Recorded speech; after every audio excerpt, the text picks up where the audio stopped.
need for you, the woman, to be educated and independent. I can understand that perspective. I always ask a simple question: cui bono? Who benefits? Who benefits? You should always look after number one, which is yourself, and depend on yourself. Be self-introspective about who you are, what you need, because Santa Claus will not be there to pay your bills. The Arab sheiks will not be there to pay the bills if you need the bills paid. Father Christmas and the fairy tales are, that we tell ourselves, the tooth fairy will not come to pay the bills if the bills need to be paid. You have to be independent. And one of the ways of doing this is simply to recognize that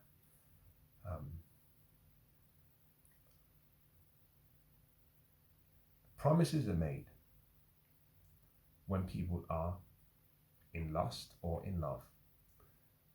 Those promises are broken. Those promises are broken in marriage and outside of marriage. You have to think about ensuring that you have the right foundations to support yourself, to be a self-sufficient individual.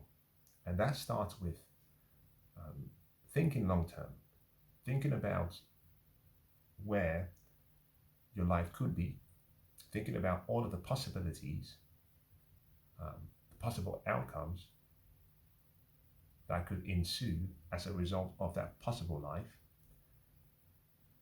and preparing what I call a plan that takes into account all of the possible outcomes, so that no one outcome becomes too much of a surprise in your life.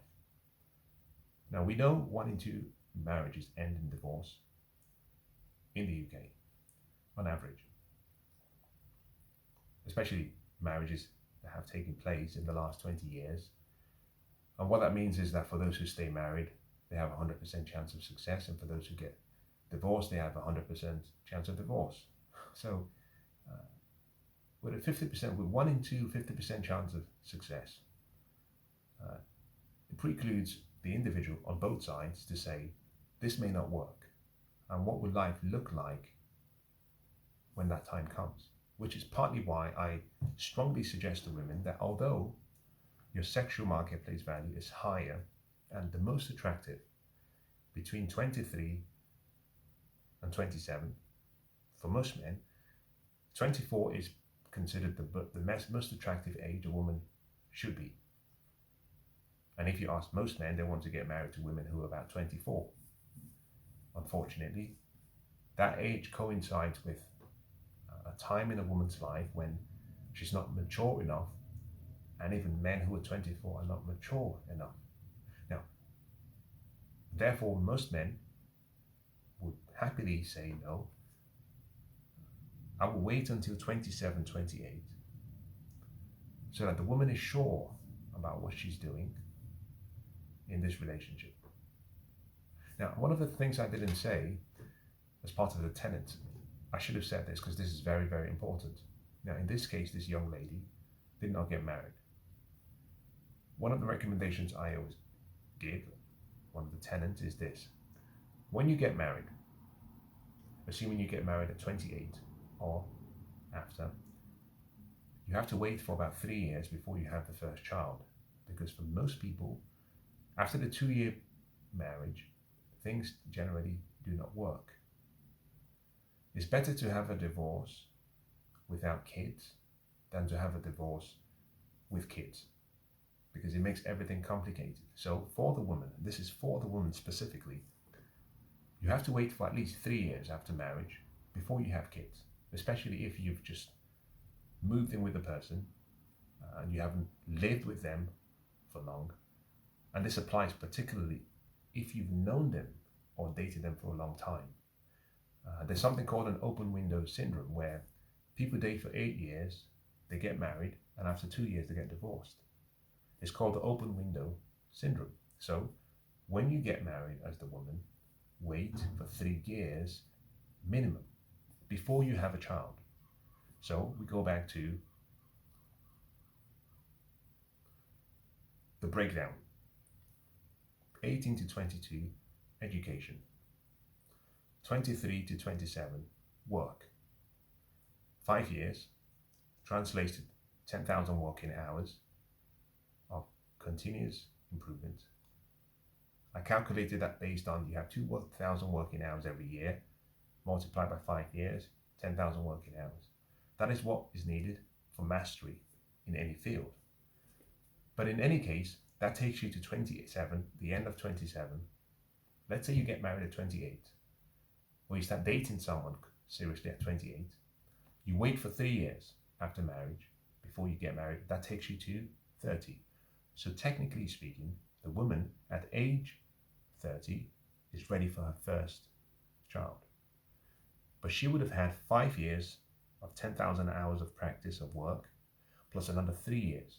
Assuming 2,000 working hours, that's an extra 6,000 work hours of work. 8 years is enough to become senior in any position if you've worked very hard. So this would mean you have a career. You've studied, so you don't have a job, you have a career. You've studied, you've worked hard, you've pushed yourself up to senior level. Therefore, at 30, you can start having kids. At 31, you can start having kids. You still have 5 years to get to geriatric pregnancy, which is 35, or the end of 35, the start of 36.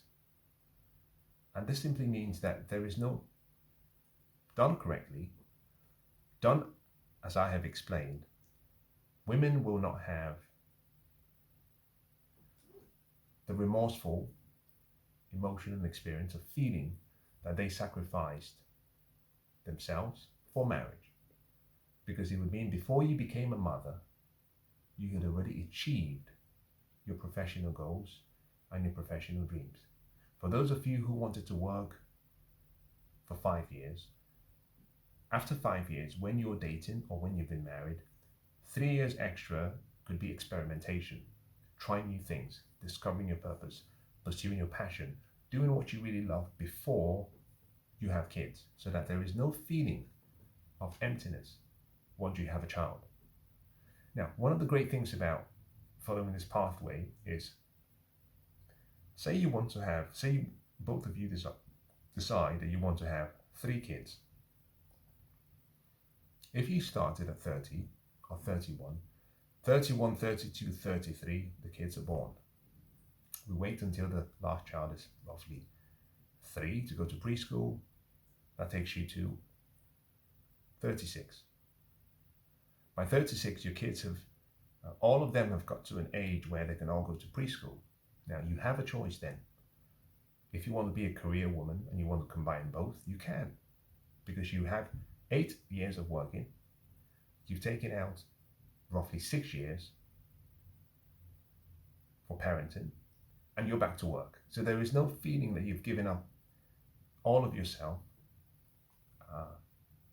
for motherhood. If you want to have 2 kids, it makes the process easier. If you want to have 1, it makes the process easier. If you want to have none, it makes the whole process easier. The point being that you don't have to lose yourself. You don't have to lose your independence. You don't have to lose your passion in a relationship. Very important, because at some point, if the statistics are correct, which they are, there's a likelihood of 50% chance that if you get married, it will not end the way you expected it. There will be a divorce. If you are in a relationship, there's a high possibility there will be a breakup. What this then ensures is that irrespective of what happens in the future, you have a fail-safe buffer to protect you so that you're not dependent on a man. We go back to the story I started with. One of the most painful parts of the conversation was the look in the woman's eyes. You could tell she wanted to leave. She knew she had to leave. She just could not afford to leave. Very painful. I've met so many young women.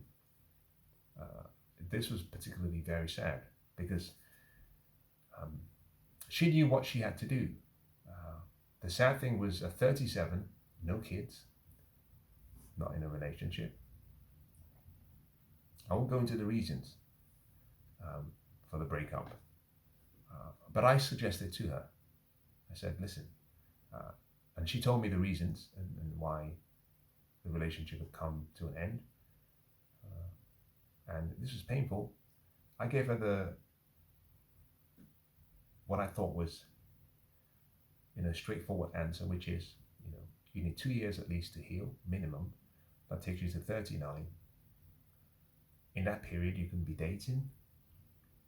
But if you met someone, most men will not give you the joy of motherhood and a family within 6 months. So you're getting close to 38, 39.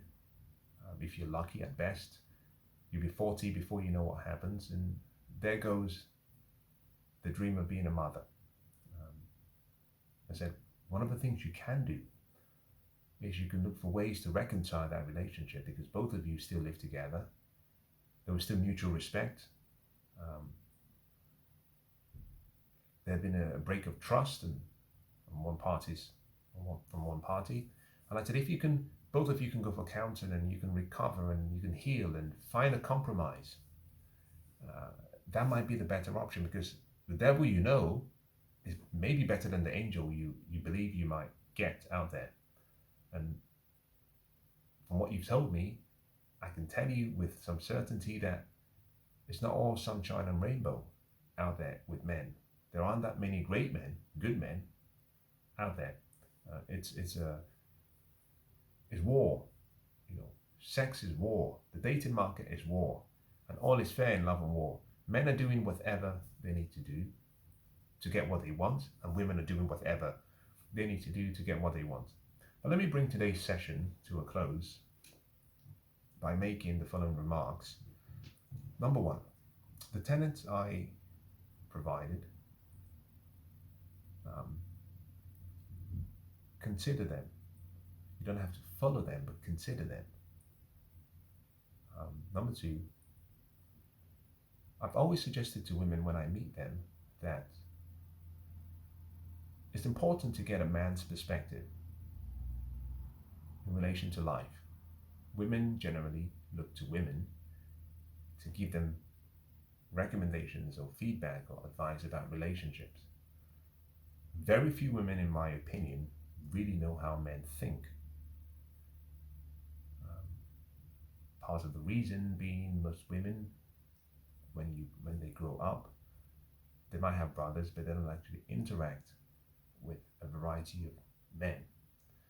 I said to a friend of mine some years ago that for most women, their first play with a man is foreplay. And if your first play with a man is foreplay, you will never understand a man. You wouldn't understand our manhood, and you would understand what makes us motivated, our fears, our inspirations, what makes us laugh. And I suggested to this particular lady that from a young age, women should be allowed to be in social clubs with boys, and so you can learn and you can interact with boys in such a way that you, from a young age, you can start to understand how we think. But more importantly, as you grow, it's useful to still have a male voice around you. Someone particularly who wants no favors, especially sexual favors, from you, and therefore they can be very blunt. Most of the time, most people say to me that I can be very direct. I take that as a compliment. Rarely do I leave a conversation and people say, well, oh boy, he was very subtle. Most people do not use that with me. And part of the reason for that is I was raised by two great parents, a great mother, a great father. And both of them made it a point of reference that life is short. And each day you have an interaction with people. It's important to be gentle in your interactions with them, but it's important to be very truthful and to be honest and to be diligent in yourself. And if you meet someone who you think needs what you have, give it.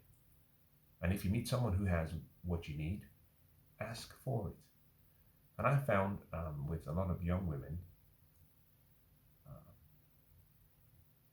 unfortunately, we've created a society whereby men are so fearful of speaking. So most men will say nothing, and therefore most women suffer because of the silence of men. Men are called misogynist and sexist and all the other names if we speak our minds. Strangely, women who speak their minds are called empowered and free and liberated. The double standard to today amuses me. In any case, I've always found that it's important to treat women and men the same, because to do otherwise means to think of one as less and to think of the other as more, which is wrong. And therefore, the way I speak generally to women is similar to the way I speak to men.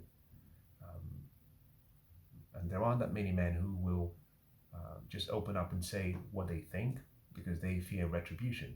In any case, if you are a woman, even if you have a brother, recognize that a friend, a family member is someone who loves you just the way you are. A dispassionate person who could be a mentor, a coach, is someone who loves you or likes you too much to leave you the way you are. Now, always audit your relationships and find out if you have too much of the first and too little of the second. If that's the case, if the ratio is, say, 90-10 or 80-20 or less, it's time to bring more people into the second group, because you need a voice of reason, a neutral voice, and a male voice. Men have been, unfortunately, made to think that we have no value in society today. Society is learning very, very harshly that that was a mistake. In my opinion, I think it will take 2 generations to correct. But that's besides the point. The point being, find good voices, people who can counsel you and guide you so that you don't make mistakes. Personally, I think the avatar that I used, the girl in question, there were so many things that could have been avoided in that relationship if only she had someone guiding her. Now, I hope that's been useful.